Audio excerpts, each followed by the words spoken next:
चलिए आगे बढ़ते हैं। राजस्थान माध्यमिक शिक्षा बोर्ड ने सीनियर सेकेंडरी साइंस का रिजल्ट घोषित कर दिया है। शिक्षा राज्य मंत्री गोविंद सिंह डोटासरा ने बोर्ड ऑफिस में परिणाम घोषित किए। उन्होंने बताया कि विज्ञान वर्ग में इस बार 2,39,769 स्टूडेंट्स पंजीकृत किए गए थे, जिनमें से कुल 2,37,305 स्टूडेंट्स ने परीक्षा दी और इनमें से कुल 2,18,232 स्टूडेंट्स पास हुए हैं। ऐसे में इस साल परीक्षा परिणाम 91.96% रहा। वहीं इस साल भी परीक्षा परिणामों में छात्राओं ने बाजी मारी, यानी कि लड़कियों ने बाजी मारी। कुल 94.90% छात्राएं पास हुई, जबकि 90.61% छात्र पास हुए हैं। आपको बता दें कि 12वीं विज्ञान वर्ग की परीक्षाएं 5 मार्च 2020 से शुरू हुई थी, लेकिन बीच में कोरोना संक्रमण के चलते परीक्षाएं स्थगित कर दी गई थी और इसके बाद बोर्ड ने 12वीं विज्ञान वर्ग की विशेष परीक्षाओं का आयोजन 18 और 19 जून को किया। बोर्ड ने पहली मर्तबा परीक्षा खत्म होने के 18 दिन बाद ही परिणाम जारी कर दिए हैं।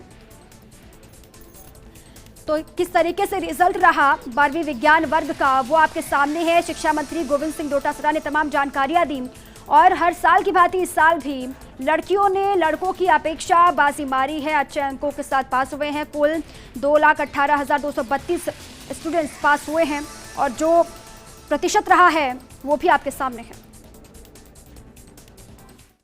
कोरोना संक्रमण के दौरान जिस तरह राजस्थान ने एक साहस का परिचय दिया, शिक्षा विभाग ने जिस तरीके से 12वीं कक्षा की 10वीं कक्षा की परीक्षाएं करवाई बोर्ड के माध्यम से, एक बहुत बड़ी चुनौती थी। उस चुनौती को संपूर्ण किया गया और आज राजस्थान की जो 12वीं कक्षा की विज्ञान की परीक्षा थी उसका सफल परिणाम भी जारी किया।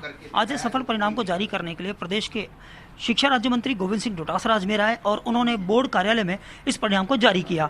हम मौजूद हैं उनके साथ और हम बात करेंगे कि परीक्षा परिणाम किस तरह से तैयार किए गए। एक चुनौती थी, इस चुनौती को शिक्षा विभाग ने किस अंदाज में लिया और किस तरह से इसको संपूर्ण प्रक्रियाओं को किया, हम बात करेंगे। देखिए, कोरोना संक्रमण जब आया था तो हम सब बड़ी परेशानी में थे और पूरा देश चिंतित था, पूरा स्टेट चिंतित था। लेकिन मुख्यमंत्री अशोक गहलोत जी की दृढ़ इच्छा शक्ति और जो उनकी काम करने की क्षमता और जो उनकी सोच आम जन के प्रति थी, उसने हम सबको मजबूती दी और उस मजबूती का परिणाम ये निकला कि हिंदुस्तान के प्रधानमंत्री को ये कहना पड़ा 3 बार कि अशोक गहलोत जी जिस प्रकार से कार्य कोरोना संक्रमण को रोकने में कर रहे हैं, वैसा काम अन्य स्टेट्स को भी करना चाहिए।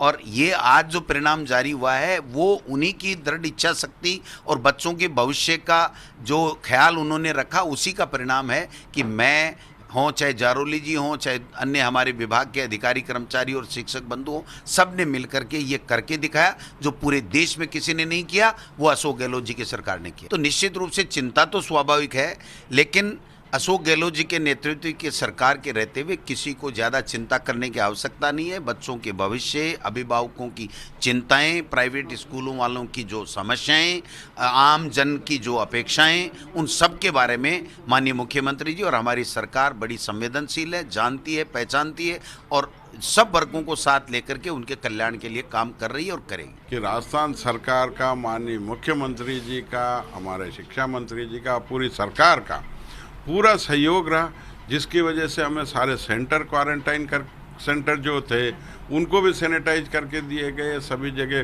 थर्मल स्क्रीनिंग की व्यवस्था, सारा कोरोना के जो नियम थे सबका पालन करते हुए हमने 20 लाख से अधिक बच्चों की परीक्षा करवाने में हम कामयाब रहे। तो इसके लिए सारा श्रेय हमारी राजस्थान सरकार को, माननीय मुख्यमंत्री जी को, हमारे शिक्षा मंत्री जी को जाता है, क्योंकि इस समय आपको पता है पूरे हिंदुस्तान की परीक्षाएँ CBSE की माननीय उच्चतम न्यायालय ने रोक दी थी। उच्चतम न्यायालय के यहाँ हमारे एक मागी देवी नाम से बीकानेर की किसी ने वहाँ अपील करी थी, उसमें हमने जो जवाब दिए माननीय सुप्रीम कोर्ट के न्यायाधीशों ने उसको स्वीकार किया, क्योंकि हमने सारी की सारी जो भी ज़रूरतें थी कोविड-19 से बचने की वो पूरी करी थी। मैं आज बहुत फख्र से कहता हूँ कि इनके द्वारा दिए गए संबल से मैं कक्षा 10 की परीक्षाएं सफलतापूर्वक करवाने में सफल रहा। इसके लिए हम इनका आभारी हैं और राजस्थान सरकार के आभारी हैं। तो निश्चित रूप से कहीं ना कहीं जो आभार दिखाई दिया राजस्थान सरकार का, शिक्षा राज्य मंत्री का और जो बोर्ड के कर्मचारियों का कार्य था, उसने साबित कर दिया कि यदि इच्छा शक्ति हो तो सब कुछ संभव है। कैमरा पर्सन तीरथ बुंदेल के साथ Kaushal Jain, first India news, Ajmer.